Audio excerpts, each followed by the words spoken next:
Turn to the teacher. Turn to the teacher. Turn to the teacher. Turn to the teacher. Turn to the teacher.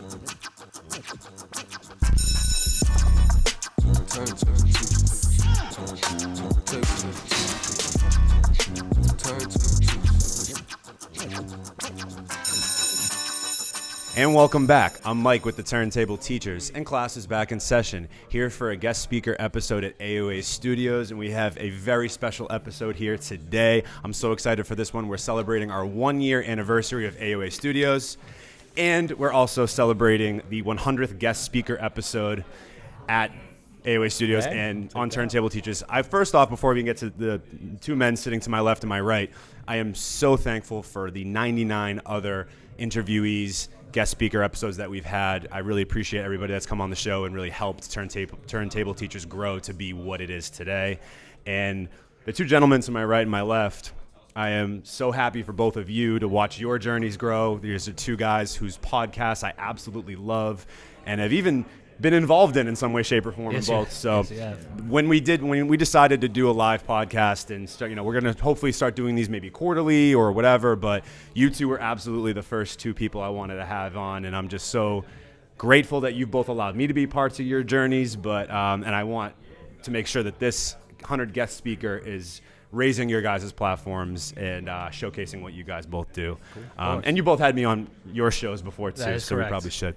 So I do want to obviously let these guys both introduce themselves and what they do, but we'll start to the man to my right. This is Pete Luongo from the Say That podcast. So Pete, real quick, tell the people what Say That is all about. Don't say this, say that. It's a lifestyle and rap culture platform. I want people to come on this platform and make sure they are always welcome. They have a story to tell. And when you look back in 5-10 years or however long you want to look back on this episode, you look back and say, wow, I used to be on there, and the stuff I'm talking about now, I may be doing better than. So it's all about improvement. It's all about showcasing these amazing talent that may not get their own interview somewhere else. I love being people's first time in a lot of different ways. But don't say that. Don't say this. Don't say this. See, come on now. But yeah, I'm thankful for the journey so far. It's been a wild ride, and I'm thankful for every minute of it. Awesome. And to my left, Mr. Anthony Petrelis of the Beyond podcast. I want to hear about your journey and what Beyond Podcast is all about. Yeah, so we're Beyond Podcast. We're a local high school and college podcast. We cover, kind of the behind-the-scenes look of, the videography aspect of college and high school sports, individual athletes, coaches, meetings, practices, all that. We also have a podcast with it that we have these we have these athletes on from, different schools, and we get to talk to them and get to know them a little bit more outside of who they are. And we dabble in a lot of other fun things, too. We do a lot of things in our community, school projects. We're involved with some professional teams I'm sure we'll be talking about a little bit over the last couple of months. So, we're growing in that area. But, again, just kind of that feel-good. You don't get to see that stuff all the time of the work that goes into, athletics and so on. So we're excited. Awesome. Well, I'm excited to have both of you on here. And we have a live audience here, which is really dope. Yes, so can I get some noise from the people in the back? Can we get some noise from people? Hey, having fun? All right, awesome. That was real noise. That was real. That was actually real noise. We didn't build that in. We don't got a soundboard. No soundboard. I swear. I mean, you got to see. Obviously, you got the computer here, but I swear to God, that was all real. Yeah. No, again, super happy to have you both. And it's nice that you guys got be able to be acquainted a little bit before we did this. So nice. We're gonna run through the show as we normally do. All right, and this is the objective where we get to know a little bit more about your background. I know you guys just briefly talked a little bit about what you do, but I'm curious about the start, right? I was kind of there for your start, which is super cool. Yeah. And I've been there for almost your restart, yes, if you will. No pun intended there, right? Exactly. So my first question is what made you want to start a podcast and what the biggest challenge was that you had early on in your podcast journey when you started. So Pete, I want to start with you. So the way Say That started was firstly, for this context, my mother owns 2 businesses inside Faneuil Hall. It's the Bull Market Push Carts. This was around August 2020. A young man named Jay Harris, who had his own clothing brand, came up to my mom and said, "Hey, can I sell my stuff at your cart?" It didn't work out, obviously, but we still kept in touch. He's a young entrepreneur, this, that, and the other thing. Then, like a month or two later, he comes up to me and asks me, would you ever want to start a podcast? And I'm a communications major. So I was like, yeah, why not? That sounds fun. And then he tells me that the Staples Connect store inside City Hall had just renovated, so there's a podcast studio in there. You go in, you buy a membership, you do your thing in there. It looks all nice. I'm sure if you've seen my platform when it started, it had the iHeartRadio stuff on it and stuff like that. So that happens. Then he's like, a third gentleman wants to end this podcast. That gentleman's name is Mike Sanchez. Mike Sanchez. Now it's Mike Sanchez. Absolutely. So we have had preliminary meetings before the podcast starts. Turns out Jade didn't want to do it, so it was just me and Mike. It starts, and then from there, it just became something that we both knew we could do a lot, and we can do very well. After that, we just changed the whole script on everything we did in the first episode. We used to bring in the guest at the very, very end. And we was like, wow, we've been talking to each other for an hour and 30 minutes. We haven't even got to the guests yet. So we're like, okay, let's flip the script. Because we used to have a soundboard. We used to introduce segments and stuff like that. We thought it was cool and stuff like that, but then it turns out it doesn't work for us. Mm-hmm. But now I am just in one of the best spots I've ever thought possible. And I got to give a lot of credit to you and AOA Studios because, as a lot of people also know, we took 18 months off. That's a long time. If you're gone from social media, you might as well be dead. So that happens. We were just looking for a studio. I was in school, but the main thing was there was not a lot of studios available around here. And I was getting a little frustrated. It was like, they actually made an IG post where I was like, I don't think I'll ever come back. And looking back on it now, I was fucking stupid. Because now I am back, and I'm killing it at AOA Studios. So that's been the journey so far. Awesome. Well, I appreciate that, first of all, but I want to tell you, I think you easily would have been doing this without us. I think you have that passion, you have that drive, and what I like about what you said was the need and the want to get better and improve what you're doing, Absolutely. right? And realize, because I think that oftentimes when that people start a podcast, I think they don't understand the work that goes into it, right? They think, I can just jump on a microphone and talk, but there's a lot, a lot more behind the scenes that people don't realize. And there's a crazy statistic out there that there's something along the lines of I might get these statistics wrong, but there's 300 million podcasts out there, and only 30% of them are still active. Yeah. So it goes to show how many people start them, do a couple episodes, and stop. And there's nothing wrong with a hiatus. I took a 6-month hiatus in I think 2021 or 2022. So I think those breaks are almost important because then you take that time to figure out okay, how can I improve what I'm doing, make the podcast better, etc. So I love that, and I'm happy that you're here, and I've been happy to be a part of your journey and be here. So it's a really it's a beautiful thing. It's just to watch you grow, even from your first episode here at AOA Studios to the last one you just did, literally. Which we're sitting with Jay from Lara Merchie. Shout out Lara Merchie. So, and just to see you grow as an interviewer has been so cool. I appreciate that. I appreciate that. Now, Anthony, you do a completely different podcast. You don't do music. You do, obviously, a sports one, as you mentioned. And so I'm curious for you, getting your start as someone who also is a little bit older. And I don't want to take the words out of your mouth, but wasn't always the best with technology, right? No, terrible. Well, first of all, I appreciate, I'm a little bit older. If you ask your girlfriend, Krista, she would say I'm 46. I'm 40. But she 41 on Monday. Actually, when this drops, it'll be your birthday, It'll be my birthday. It'll be 41. Happy almost birthday to Anthony Petrelis. I appreciate that. But yeah, I think for me, right out the gate, I kind of knew I coached high school football for a really long time. And especially in my years as a head coach, I coached at Catholic school, so recruiting kids was so important. And how do you get kids to come to your school? So you make your social media just look like this is the place you want to be, and this is how we work out, and this is how we are in the weight room, this is how we are in 7-on-7s, this is how we are as athletes that play other sports. And so that's what I was so used to doing for ever, that when I stopped coaching, and obviously COVID, everyone's trapped at home and can't do anything, it's kind of man, there's a void for this. And it simply just started off interviewing coaches. But it was I knew this would work, but I needed someone to show me how to set everything up. How do you actually, what microphone do you need? What do you need? And you came over and super patient with me and did it. And I knew Krista for a little bit at that point, but not a lot. And you were super patient in doing that. And when people always ask me about this podcast, I always mention you first because without you, I wouldn't have done it, you know. But I knew, like, I vision-wise, I'm like, oh, I'll learn Instagram. Oh, I'll learn social media. Oh, I'll learn, like, because I know me. Like, I think when you do a podcast, you also have to know who you are. Like, are you going to work and do what you need to do? Like, you mentioned all the other stuff that goes into it. Like, you know you best. Like, if you're going to fool yourself and pretend you're going to do the work and knowing that you're never really going to do it, then go for it, dude. Waste time. But if you know you're going to put in the work and grind and that goes into it, then do it because you know you best. But, like, for me, that's what it was. It was really just, like, once I got the start, it was just, like, interviewing. And then it turned into 2021 and high school sports came back to normal a little bit. Let's go video the crowds, go video a game. Let's talk to people. And then before you know it, it was just people reaching out to us about this. So for us, it was just really cool and how we got started with all that.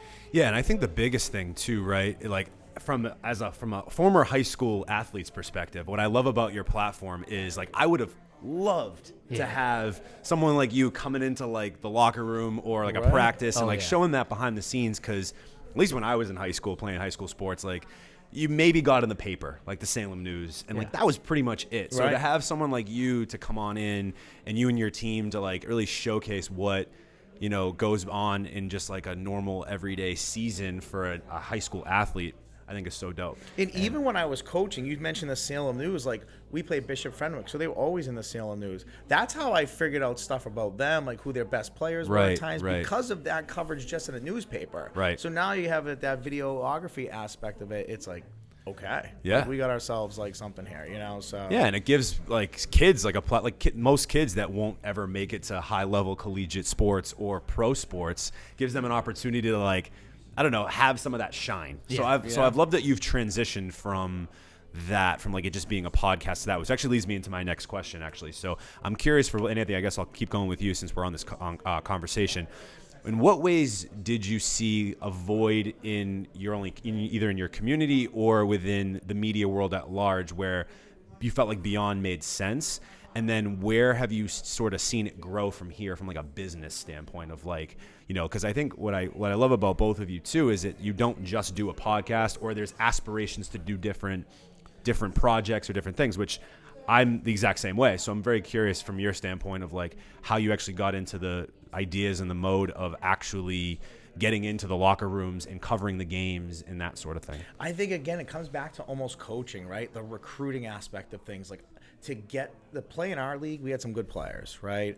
And we had some good teams that we played against. So to get some top-end talent, you need to show your school off in a way that not only is it going to be beneficial for you in the moment, but it's going to be beneficial for you in a big picture. And so for us, I know other coaches, they lacked in that area, technology-wise, Twitter-wise, whatever. So for me, it was just very easy to be like, hey, we'll come in and show this off. Knowing what I would want to show off on my players in my program, I could offer this now to coaches, and they're like, yes, absolutely. It's a less of a headache for me. I don't have to deal with this. Someone comes in, they know what they're doing, and they're helping my players in a way that maybe I can't, or I just don't. Especially as a football coach, like we cover football a lot, you're doing so much game day, you can't be worrying about that too. Yeah, you know. Totally. So we saw that for us as like instantly, and then that seeps into winter sports, and that seeps into spring sports, because these kids play multiple sports and their parents are seeing it, the athletic directors are seeing it, and they're like, man, it's showing our sports off in a really cool way. As far as like where I see it going and continuing, I don't really have an answer for that, because I think we just grow every year in such a different way, and you've seen the growth of it. Like, now we're working with like 2 professional teams in a social media fun humor way, as well as catching coverage and highlights and stuff. So I don't know. I'm just kind of going with it as we go, but it's all in the same world. I picture it as just like Spider-Man's in the middle, and then he's just weaving his webs to all these different places, and we're just kind of connecting the different things and seeing where it ultimately takes us, but it's all positive, you know? It's awesome. I love it. And same question to you, Pete. Like, where you saw the void for why you felt like Say That as a brand, and it's just as a show, made sense to bring in as, you know, a music podcast in the scene, and then, you know, the other sort of areas you want to see yourself grow in as a business. So the whole don't say this, say that, to me, I think is a tough brand. I think that's a great motto and like a standing point. I feel, firstly, I'll say as a brand, it can be a myriad of things. It could be a clothing line. It could be a production company. It could be we manage artists and stuff like that. It could be also, you know, cyphers, shows, just any way to highlight artists around here that would normally not get the shine that should. But that kind of takes me into why I started it. Fun fact, they say everybody has 16 bars somewhere. I have like full-length songs somewhere on SoundCloud. So I'm not linking anything. I've heard you talk about this. It's not great, but if you find it, congrats. Don't play it in front of me. But right now. I had friends, off of me, messing around with the boys, doing all these different bars and stuff like that. There was people I knew that took it seriously. And I want to give a shout out to my friend Zito, who did. And I actually had him on. That was one of my favorite interviews because I saw that and I was like, well, I'd like for him and his music to get out there more. I don't have a platform, but I can start one, and that could be the point of it, is, no one's going to talk to you. Let me talk to you because I know you, and I know I could branch it to people who don't. During that time period in 2020, from music podcasts, obviously, we got to shout out It's Lit because they were one of the founding fathers of it. No question. The Museum TV was around as well. CWTFB was in its infancy. I didn't know of them, but when I started it, the whole world opened up. And you just learn about all these different artists, all these different, podcasts, I don't want to say factions. What's with like Van Buren and stuff like that. Collectives, that's what I'm thinking of. You just learn that there's this whole big world of stories to tell that you want other people to hear. And that's part of the reason why I started Say That. But I also knew that it can be more than a podcast. It hasn't gone to that point now. It's in the plans, but I know that with hard work and dedication and really putting my nose down, it can be. And the also thing, too, is with the content is I'm not a big slop content guy, which is why I appreciate podcasts like you two's, because you're actually highlighting underserved communities in a way, but you're not, asking them, who would you fuck if you didn't have a condom or something like that. And I just feel like Boston is flooded with all these like content creators that put out just the repetitive slop that people eat up. But it's like, I'm true to myself to know that that'll never be me, and I can never bring myself to do that. No, I think that's really well said. And that's not to speak for myself, but because I don't want to make this about me, but I agree that like I've always wanted the platform to be a place where people could come on and not only showcase their music and what they do, but like talk a little bit about like what they care about from as a person, right? Because it's like you said, it's getting behind the music, right? Getting behind the artist, getting behind the coach. Like what else maybe do they care about outside of football? Like maybe that's like one of their top interests and stuff like that, like these sort of things. But what else do you care about? What else are you passionate about? So I think from a standpoint of doing those two elements of bringing that together, but then also, like you said, actually, not to say you can't have fun on our shows. We have plenty of fun on our shows. Oh, we will have fun on this show pretty 100%. soon. Yeah. Don't worry. But not making it like this kind of, I don't want to say grotesque, but, this content that just is it's like junk food. You know what I mean? Exactly. Like I always wanted our branding and our platform to be a place where we're uplifting people in it, and then when we're having fun, we're doing it in a tasteful way. Yeah. So I appreciate that a lot from both of you. I want to get into the main lesson now. So talking about where you're both at currently, what plans you have for the podcast in the rest of 2024, and beyond. No pun intended. And I see now I've done it twice. There you go. I got it both. I got one on one. Hey. So I'm curious for both of you, and then also though where you've seen to where we sit currently. What's been your biggest growth point?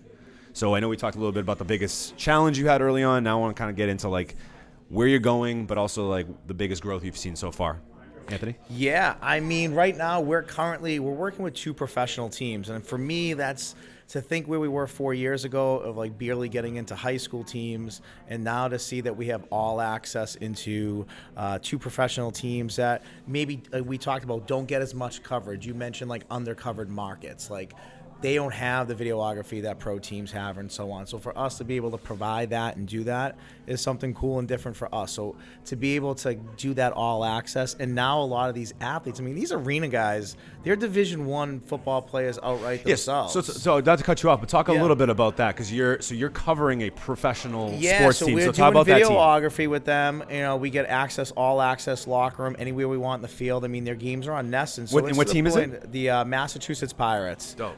they play out of UMass Lowell. They play in the Songness Arena, so pretty legit. Last game probably about 3,000 people. I mean, it was packed. Wow. But it is, I'll tell you, it's cool atmosphere. It's cool culture. Very fan friendly, kid friendly. Yeah. But the athletes are legit. I mean, Matt Elam plays on the team. He was, played for the University of Florida. Was drafted by the Ravens in the first round. And a lot of guys, D1 guys that are players. So it's cool for us to be able to kind of cover that, have these guys on the podcast a little bit, which has been great. But also now we're working with the Ultimate Frisbee team, professional team out of Massachusetts. People didn't know that existed. I didn't know either until I met the person. They explained it to me. But phenomenal athletes. I covered a game just last night there. We did some behind-the-scenes stuff with them too, and I'm cool to see as we start editing it, how's it comes out. So for us, like I said, I don't know what our future was before, and I mean that just because things keep popping up for us that I'm not expecting or thinking, and it drives you in a little bit of a different direction.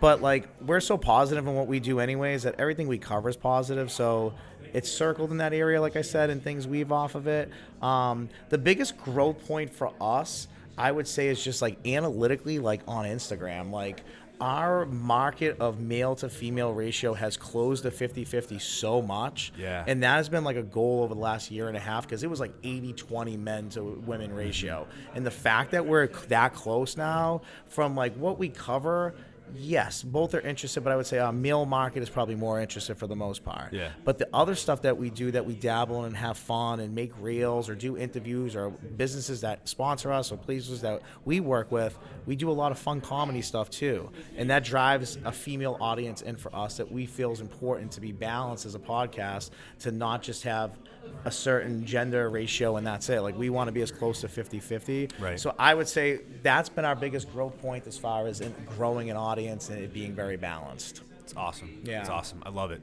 And then, Pete, for you, actually, real quick, I want to say something that you mentioned about, I think it's great to make sure you're being adaptive and being somebody that, like, can be versatile in different things and actually, like, taking on some different ideas and being open to, like, that growth and that change, right? Not just being, because again, like I mentioned earlier, like just being a podcast, right? Like being open to, like, opportunities that come your way, I think is a great way to sort of go about making it not more than just a podcast, right? Like actual platform or some type of business model. You just never know, like, what that leads to or what that becomes, you know? Yeah, so not to say that you can't say yes to everything, right? But yeah, that you can, if it feels like an opportunity, even if it's something a little bit out of your comfort zone, like Ultimate Frisbee, for example. I was uncomfortable the first, like, quarter. I was like, I'm not seeing anything in the right place. Like, I don't even know where, like, it keeps changing direction. But then you start figuring it out, and you're like, by the end, you're like, oh, these are some good clips. Like, okay. Yeah. You know, so you just figure it out. Dope. Yeah. Oh, absolutely. Pete, what about you? So I think my biggest growth point is analytically, yes. Like I was talking today before we started looking, the YouTube subscribers are literally looking like a big staircase. Yeah. They just keep going up and up. Same analytics-wise on Instagram. But I think personally the biggest growth point was starting to do these interviews by myself because I don't know what I was scared of. I don't know what, like, just was like, oh, you know, you can't interview if another guy isn't there or stuff like that. That kind of maybe went back to recording with 3 different people. But at that point I was like, I felt like I wasn't talking as much. You know what I mean? I felt like, you know, some people would dominate conversations and stuff like that. So when the time came to start doing these solo interviews, I was like, dude, just go for it. There's plenty of people that do solo podcasts. You know, they're not scared. What do you got to be scared of and stuff like that? And, you know, I'm not Rogan, but it's like, if he can do it, you know, you can do it. So you got to look at things in a perspective of it's possible to do. And I think the biggest growth point for me was doing that because now I'm literally in, like, my full stride. I will talk to you anywhere, at any time, at any place. And actually, shout out to Robbie Rowe, I had a radio show at LaSalle.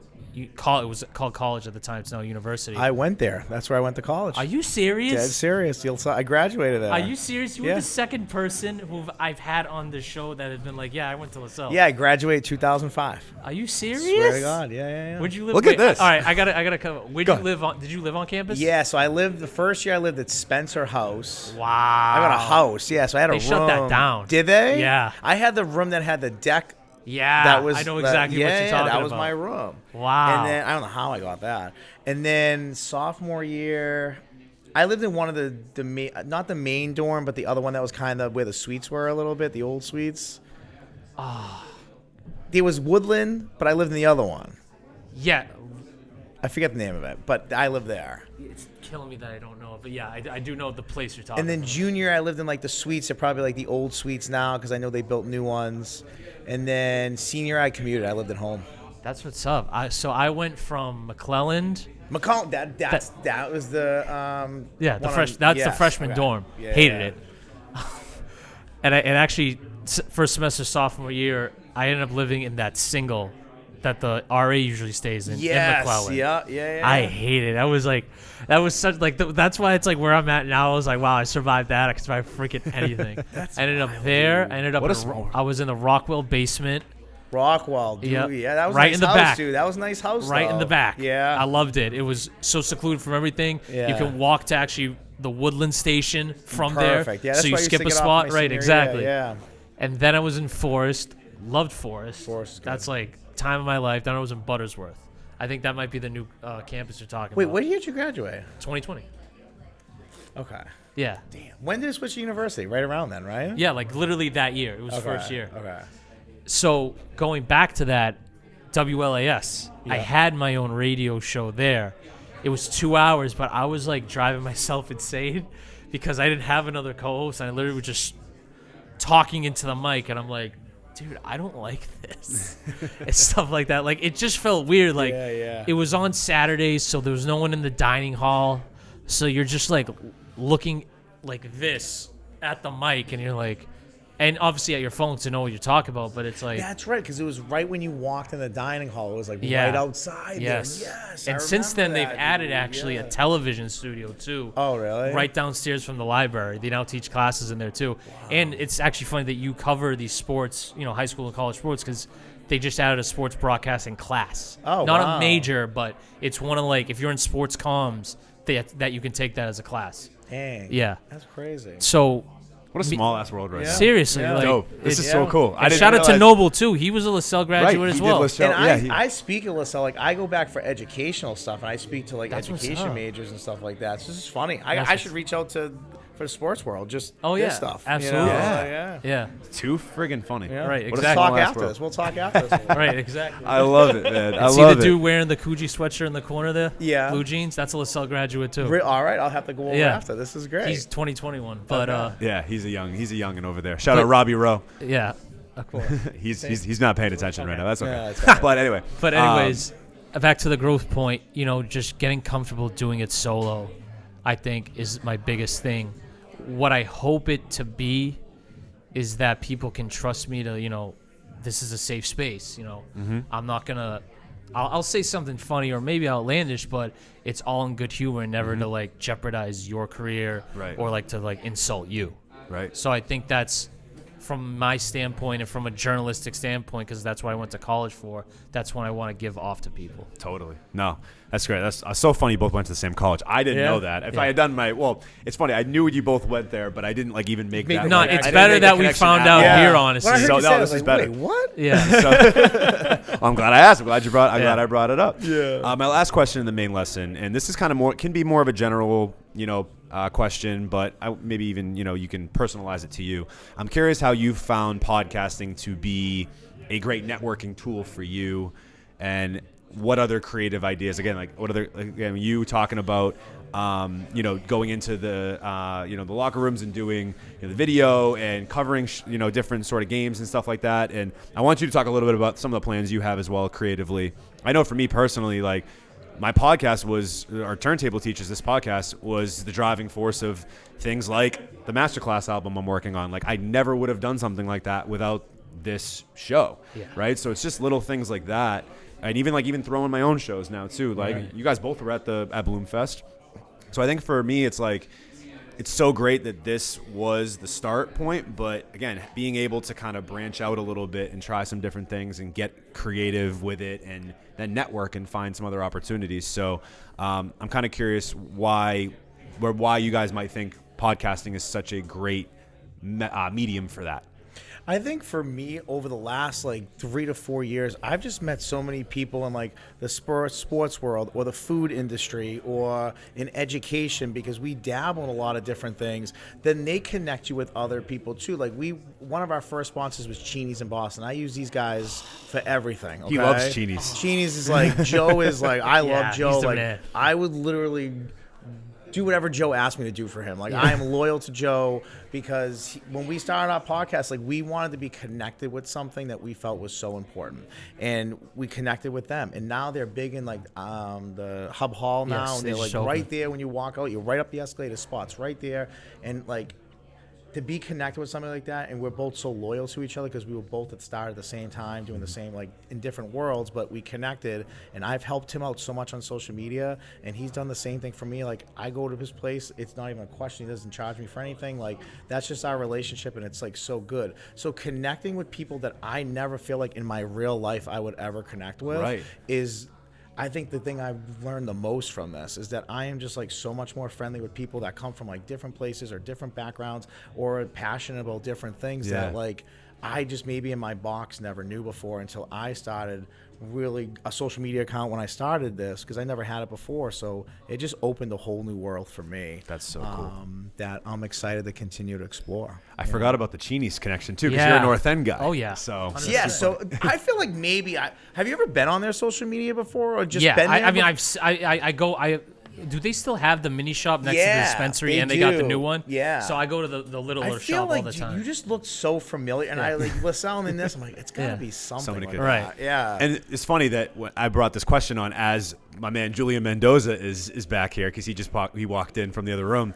So Julian's somebody who like, we met through the podcast, but then we worked with each other outside of that. Obviously, I've done some of his video content, and then he even met his now girlfriend through Turntable Teachers, which is kind of wild. So it's like Yeah, you that's know cool. we're matchmaking out here too. Seriously. You know? yeah. And she's here too, right? Exactly, which is super dope. Pete, what about you though, in Yeah. terms of like the different creative ideas you've had, and also So on the definitely as a side? networking tool, it's worked tenfold. I got to shout out Bars Over Bars real quick. We've done 6 collaborative shows with them. So I think that's very good as well. And that kind of gave me the confidence to, he even said, like, I want to show you how to throw your own show. And so I know what it takes now to do stuff like that. As a networking tool, I've honestly made a lot of friends as well. I got to give a shout out to Jeff Porter because we just became friends off of that. We just went to we both like Larry David and Curb Your Enthusiasm. Yeah. Fortunately, it ended, but we just went to a conversation with Larry David together, and that was fun. David Ryan, I've literally known since 8th grade That's so crazy. at St. Mary's in Lynn. And just to see that development of him over the years, because he used to have a clothing brand. That's what 108 World was. Oh, that's right. I forgot Before about that. it was a clothing brand, and he actually got his foot in the door through that, and then he got into music, and so his growth has been cool to see. But it just goes back to, even me and Mike Sanchez, like, we literally are just 2 Boston guys that never met, ever. Like, at all. Like, we obviously, it's 2 different ends of the city, historically, people don't go to one end or the other. But it's like all of that stuff, you look back and like, wow, that was right here under your nose. Yeah. And you just never knew it until it opened itself up. It's a big city, but it's a small city Right. at the same time. You know what I mean? It's the biggest small city in the world. You said that Right. on the last podcast. Absolutely. So But in terms of networking, I want to, if I go to apply for a job and it's in this industry, I want them to show, hey, I can do 76 plus episodes of this because I did. Right. Here's my resume. I don't even have to give them a paper resume. I can just link them to YouTube. yeah. So that's a big part of it. It's also just, maintaining those connections as well, because you doing the masterclass album is honestly one of the best things you can do with that platform, because of everyone you have talked to and have met, from producers, mixers to the artists. That was honestly like an idea I had as well, and it's just more ways how I can push these guys' names forward if they need to, because I do talk to and I am followed by a lot of, like, I'll say established up and comers in the city that are well on their way to superstardom, but they should always know that this door is wide open. Even if it's not for the podcasting, it could be for something else. It could be for a show, a cipher, an album. So I want to use that connecting tool as that. Yeah, in a great way, because you talk about doing ciphers and stuff like that. Right. That's awesome. I'm excited to start connecting on that with you. Absolutely. We are now time for pop quiz. We gotta get to pop quiz, my favorite segment of the show. Oh, yeah. All right, so now I've kind of put some different questions in from both of your platforms, right? Or like things that that you're obviously the content's about, right? With you being sports and you being music. So we're gonna start with a couple of music questions. What's the first album you ever owned? Pete? Kanye West, Graduation. Graduation. Anthony? First album I ever owned, I would say was probably, I got a lot of hand-me-downs from my brother, so the first album that he probably gave me was something like Snoop Dogg or Dr. Dre for sure. Gotcha. Yeah. Gotcha. And I got to say this about that Kanye West Graduation. It's still the only physical album I have in my house. Other than Chairman Chow, who gave me two of his, I still have that album in my house. It's a CD, but yeah. Yeah. Well, yeah, CDs. Right, obviously, exactly. Yeah. One of my first was College Dropout, but my very first one was Outkast Speaker Box Love Below. Oh. That was like my staple. Yeah. And I've still said this story many times, so I won't say the whole thing, but my mom agreed when I was 9 years old to let me get it. Yeah. But I had to get the edited version. Right. And then I heard the actual version when I was in high school, and it felt like I was like listening to it again for the first time. It's pretty cool. Dude, it's cool. All right. What's your Mount Rushmore of favorite artists or bands? So your top four. It can be like your four most influential, or like the four artists or bands that you first heard and like you first heard when you were young. Could be your favorites now. Kind of interpret that how you will. Yeah. But Okay. whoever wants to start can go. Pete? I'm going to say one's Drake. Okay. He just is. I know the reputation precedes him, but it is. Number two, and I say this all the time, it's the number one band I would go back in time and see, the Bee Gees. The Bee Gees. Yes. That's a good choice. Number three is Ozzy Osbourne. Okay. And number four, I'm showing my white boy side here, but I got to give it up to Eminem. Okay. I really do. I know his music hasn't, like, aged gracefully since, like, the Marshall Mathers LP2, but I just listen to all the old stuff, and it just is impeccable as it was when it first dropped. Yeah. All right. So that's I like what I it. would say. Yeah, Drake, obviously, that was like the first that popped in my head. Dre, like I said it, like that was like one of the first, like his album. It was that album that like I'm listening to in my room and my parents are walking by. I'm like lowering it like so quickly because of like the language that's coming out. But on the other end, it got me like so pumped up like listening to it. If I throw a band in there, I would say like. I know it's going to sound like kind of stupid, but if you're going to throw like revolutionary in there, like you look at like a Backstreet Boys or like an NSYNC, right? Like those, that's boy band. Think about how many bands or groups that come after that, like, that work together. Not that they're on my personal Mount Rushmore, but I'll throw them on there just for this sake of argument. And then as far as my last group goes, when I was a kid growing up, like sports and everything else, like anything Rage Against the Machine, like I used to listen to all the time. I'm going with sports here, so I look at like artists that I listen to coaching or playing that kind of got me juiced up a little bit. Quit it now.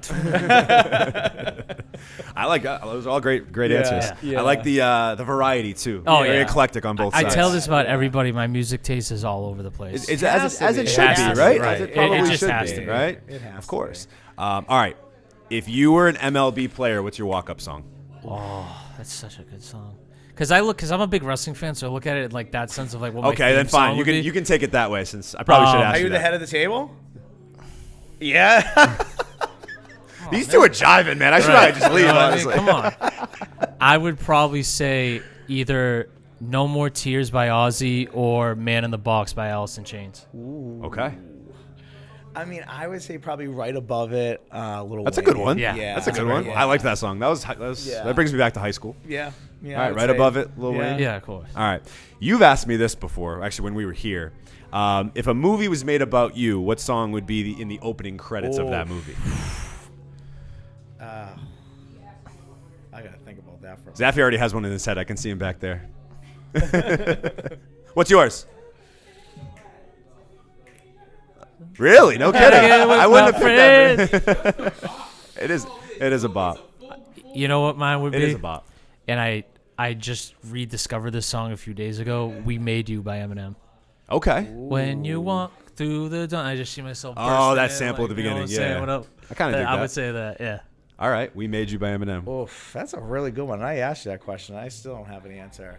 I mean, I'm a huge Drake guy. I mean, God's Plan, I think, like, I could see myself, like, walking out with, like, a nice outfit. Yeah. Like, maybe they show me, like, 30 seconds into, like, the movie, into the credit scene, and then bang, like, there it is. So, Dope. something like that. Something like that. I like it. All right, we're going to switch gears a little bit to podcasts. What's the most underrated podcast or talk show that most people don't know about but should, that maybe you listen to, that maybe not a lot of other people listen That's to? a good question. I wouldn't say it's underrated. I just don't know a lot of people that do listen to it. All the Smoke, the NBA podcast. Yeah. I just think that just the two guys that are on there, it's cool if you're a fan of that and you hear all those stories, because it puts into perspective as, like, you're watching them as a kid, but you didn't know this stuff was happening behind the scenes or what they were doing. So I'd probably say All the Smoke is at least a personal favorite of, like, mine. Okay. Yeah. You know, I would say I'll give a local plug. Person I met through the podcasting world is they're on Instagram is We Say Gravy. Yeah, he's awesome. You know, he holds one of the biggest pizza tournaments in Massachusetts that, like, no one talks about. He's kind of like a food critic, but he's a good mix of, like, humor, knows food. He's a chef himself, so, like, he shows stuff of himself cooking all the time. His social media is pretty funny, and, you know, someone locally who I've seen grow kind of, like, he's way bigger than me, but, like, he's probably where I am now when I first met him, and he's just, like, double that, triple that now. So he's, like, to see him grow, like, that's someone I'll give, like, a local shout out to, because he's been very good to us from, like, day one too. Yeah, shout out Matt. Yeah. It's good. Yeah. Good. I like his platform a lot. He does good. Yeah. He does really good work. Yeah. All right, it just happened. I think you're both on the opposite ends of this, but we'll see what happens, because I've heard through the grapevine that you liked this and you didn't, and I want to hear a little bit about it. So it just happened. Thoughts on the Drake Maye pick? Does he play year one? Is he going to be a bust? Is he going to be successful? What do you think? So I hope he kind of plays year one, because I want him to learn the system. I mean, it's either him or Jacoby Brissett or Bailey Zappi throwing balls, so we're not going to be good next year. So you might as well sit him and have him learn the system and stuff like that. And a lot of people wanted Marvin Harrison Jr. I mean, I was so sold on a quarterback because we need a quarterback. You know what I mean? And it's like, oh, if we get Marvin Harrison Jr., you know, who's going to be our quarterback next year? It's like, well, what if there isn't a good class of quarterbacks next year, and we just screwed Which is what ourselves? they're saying, apparently. Right, exactly. Yeah. So I'm all for sucking again, getting a top 3 pick next year, hopefully, and pairing him with Drake Maye. I like this Polk kid. I actually went to the Sugar Bowl, and I completely forgot about him. Wow. I was in New Orleans for that. Rooting for Texas, too, unfortunately. But, yeah, I think he's going to be a good quarterback. Okay. Super Bowl is yet to be determined. I think he'll take us to the playoffs with the right supporting cast. Okay. All right, break us down. Sports guy with the tape. Break down the tape. I mean, here's just my opinion, right? I'm big into. I'm like one of those nerds that, like, watches the NFL draft a lot. Like, I love it. I love college football. So for me, it's just kind of seeing that story continue. And I don't think there's a better thing in the world. You watch somebody's dream come true, like, right in front of your face. It is cool. 32 picks in a row. Like, how incredible is that, right? Yeah. I'm not as high on him. I think that, you know, his numbers dipped his last year, and I was reading that, like, he had a different offensive coordinator. I think that can happen when you change systems.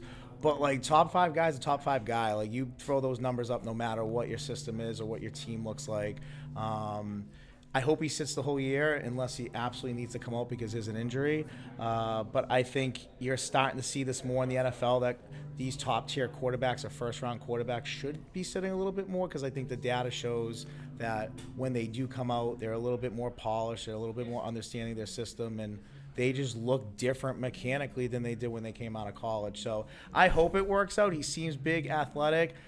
I think he plays in the 3rd best conference in college football and had okay numbers in it. So I don't know. We'll see. Okay. Hopefully I'm wrong. I think I sit right in the middle with you guys. Like, I'm not as negative on him, but I'm not as high on him either. I'm just kind of like, all right, I'll go along for the ride. Anything's got to hopefully be better than Mac Jones at this point. The Mac Jones experiment was not great. Right. So my hope is that, again, I think we're also biased in the sense of, like, the last 20 years before this, obviously, the 20 years before Mac Jones. With Brady. Yeah. It's like, I think we were so spoiled. So spoiled. Had no idea. Yeah. We just didn't get It it. really didn't. So I think those expectations, I think just they're outrageous. They don't make sense. It's just not going to happen. But I do think that hopefully he's at least serviceable enough where he could be a borderline Pro Bowl player. Maybe if he's like a Justin Herbert type, I would love that. Yeah. Maybe that's even a little too much A Justin to Herbert ask. with a good coach, right? I mean, Yeah, that'd be great. yeah. Exactly. That I would think be great. that's a huge piece of it, right? Right. Like, does the coaching matter, right? Where these Right. guys land. So, but I'm with you, man. I like seeing the draft day reactions Right. and getting these kids to see their families being there and supporting them and celebrating. It's super dope. Yeah. All right, you already alluded to it. This might be a quick question, but do the Pats have a winning record in 24-25? No. I I don't think we win 4 games, maybe. Four? Maybe. So Maybe about 4. as good as they were Yeah. this year. Then okay. Yeah, I definitely don't see them winning record. As far as wins, right around 4 or 5. I'd say right around the same, maybe a little better, maybe 6 ceiling, but yeah. All right, well, they're playing later tonight. So when this comes out, hopefully they'll be up 2-1 or down 2-1. We'll see what happens. Please tell me you're about to say the Bruins are not the freaking Celtics. All right, will the Celtics win the title? They have to. Stand on it. I know they have have to, but if you're sitting here today. Yes, because they have to. They have played so well all season, and the fact that they let Miami take that game 2 like that is so freaking upsetting that, like, I was flipping out in my room. Like, I was screaming things I didn't even know existed. Like, they get me so mad because drive they me crazy. know how good they are, and when they don't play like that, it's so upsetting. Like, I don't know if it's a mental block thing. I don't know what it is with them, that there is a hump that they need to figure out to get over and win a damn title. Yeah. Because I agree. I'm not even going to put this on Missoula. You have the talent. Your whole starting 5 is perennial all-stars. Like, you have to, like, Porzingis has been one. Drew and Derek White play like them, and Tatum and Jalen are. Mm-hmm. So you have to dominate.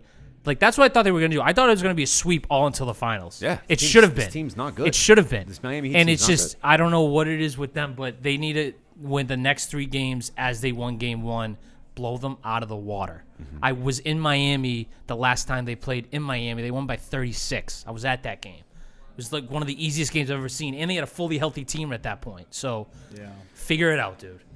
Miami's like they're demons. It's is. bizarre. It's crazy. But what gets me, and here's where I'll critique coaching a little bit, is what do they shoot, like 53% Miami or something like that? Yeah, from the 3, yeah. But last year's series, they shot 43%. So that's like not far off from what they shot against you last year. So then you got to start questioning, like, how are they getting such good looks? Or even if they're getting contested, like, are they shooting from their spots? And, like, so to me, that's like a little bit of, like, you got to figure this out. Like, do I think they're going to the finals? Yeah.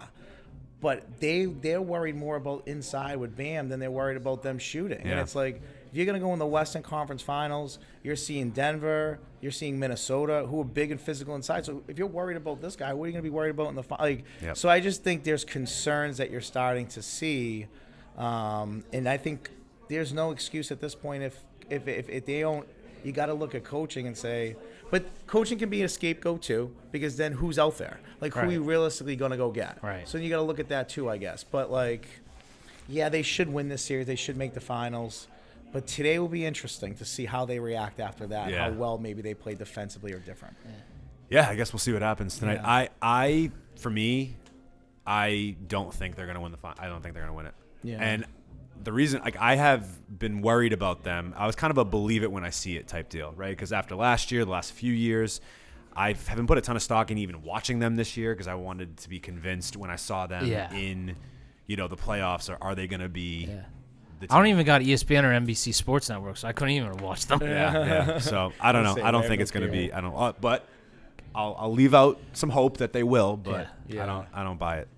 But okay, that was Pop Quiz. That was Good great. stuff. That was excellent. great. All right, last segment, and then we're gonna get out of here and mingle and stuff. Yeah. The open response. Normally, I ask on this show, "What's your dream song scenario?" I want you to tell me who's your dream interviewee. If you could have anybody on your podcast and interview them, dead or alive. So I'll even leave that open too. If you could bring somebody from back from the dead and interview I them, know what I'm gonna say. who would you interview? Anthony Bourdain. Anthony Bourdain. Easy. I like that Easy. answer. I have a tattoo that he said "traveler, not tourist" on me right there. So, like, it was sophomore year of college, and it was that year that I lived in McClellan by myself, and I was just like nothing. I was going through a breakup, just all bad shit, and I got really into his shows because his whole thing is he doesn't give a shit what you believe in. Like, he just wants to have a drink and talk with you. He wants, he's always says, check in with your friends, check in with yourself, enjoy the ride. Your body isn't a temple, it's an amusement park. Enjoy the ride, that type of thing. So it's so philosophical, and it just makes you feel good inside. Like, when I found out he died, I was traveling in Italy. I was going through Italy, so I was doing literally the same things he liked to do. Where I literally was there. I wasn't there for the tourist stuff. I was there for the food stuff. I'm there for like the culture. So, I would just love to talk, and I don't want to do it in a studio. I want to do it like outside in Europe at a restaurant, like he did. I forget who it was. It was a director. I forget who, but they didn't. They just talked straight, like half hour about food and stuff like that. But it's hands down Anthony Bourdain if I have to do a dream interview. Cool. Mine is pretty easy. I think it'd be Dave Portnoy from Barstool Sports. Okay. I think for me to see how he hustled and what he did and how he grew and all that small stuff that I feel like I'm somewhat doing as far as just like showing up to things, booking things, like hearing about like finding advantages to take. Like I feel like with him, I would love to just talk to him and hear about that world of his and how he's grown into what he's become. Because I think his content is so interesting and I think it's just so different. And that's kind of what we're doing a little bit. Like we're a sports-based podcast, but we most certainly dabble in a lot of different things. So you grow when you don't just put yourself in a bubble. So I feel like that's the perfect person I'd want to like really just talk to and hear a lot of things about, Cool. Yeah. Awesome. Mine for sure is Rick Rubin. Yeah. Oh, yeah, no that's question. a great one. No question. That's That would be the dream. Yeah. Rick Rubin for He's me. definitely up there for me, too. Yeah. 100%. Yeah. 100%. Well, Anthony Petrelis of the Beyond podcast. Yeah. Pete Luongo, a.k.a. Repeat from Say That podcast. Thank you guys so much for coming down and doing this for me. This is kind of the very first time we've ever done something like this. Yeah. This is my first interview where I'm not the host. That's great. Yeah. I love it. Nice? There you go. Yeah. There you go. That's awesome. Yeah, Come on, exactly. first, right? Exactly. Yeah. I like it, man. Yeah. No, this is awesome. I'm super pumped that you guys both were here to Hell do this yeah. and to celebrate the 1 year of our beautiful space, AOA Studios, and then the 100th guest speaker episode. Just a lot, and I'm just thankful for both of you guys, and not only just from a business side of things, but just your friendship as well. So I appreciate you guys both. Same goes to you. Thank you. Like you've killing it, obviously, and you are taking this to the next level, and it's fun to watch. It really is. I appreciate it. Yeah. I appreciate Like you you're guys already being here a part year. Wait till year 5. Like Yeah. Well, hopefully we're sitting back here again in year 5. We definitely I'd love that. Yeah. So last thing to do would be plug away. Where can people find you? And Yes. look into your respective cameras and let people know where they can find you. You could find the podcast, say_that_pod on Instagram. I know that's a mouthful. I've been trying to change the username. For some reason, everything else is taken, but they have one follower or they're not active. So I got to get around to doing that. Say That is available on Spotify, Apple, and YouTube. Please subscribe to all of them to help get our numbers up. You can follow me on Instagram, REPETE617. And you can find me on Instagram at _Beyond Podcast and Twitter as well at _Beyond Podcast and our YouTube channel, Beyond Podcast as well. So check those out as well. Cool. Thank you. If you're a fan of Beyond Podcast, you're a fan of Say That Podcast, you can follow us at Turntable Teachers on Instagram and TikTok. Hit up our website, turntableteachers.com. And, of course, if you're an artist, podcaster, or content creator of any kind, make sure you check us out at AOAstudios.org to book your session or service today, especially if you didn't get a chance to come down today to the open house and check us out. Hit us up. You can take a tour and see what we do down here. But once again, thank you both so much for being here. Thank you. I appreciate it. I'm Mike. That's Pete. That's Anthony with the Turntable Teachers, and class is officially dismissed. Thank you. Dope, guys. Thank you. That was fun. Good job, guys. That was fun. I can't believe you guys both went to the same college. I know. I was like, we said That is so awesome, dude. That is dope. Turn,